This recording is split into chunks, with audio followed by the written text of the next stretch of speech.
سوري نوب. سوري نوب هو أكثر شخص نزلت وياه فيديوهات بقناتي، حوالي ما أدري كم فيديو، بس أشوف هسه كل فن الفيديوهات الجاي أنزل يمين كلهن ويا سوري نوب.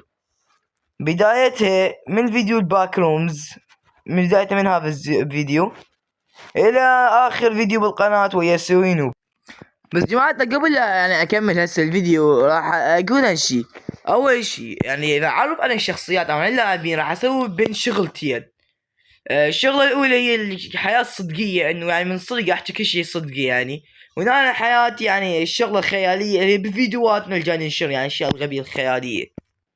فهسه أنا نحكي الخيالية. سوري نوب هو أذكى واحد داخل ويانا بالجروب، وهو أحسن واحد بينا وأكثر واحد ينشر الفيديوهات يعني، وسوري عنده قناة على اليوتيوب وينشر هذا الحكي.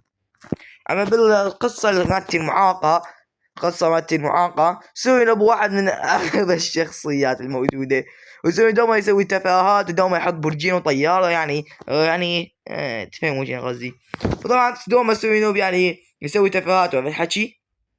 فهذا يعني بالعالمين الخيالي والصدقي، لا بالعكس.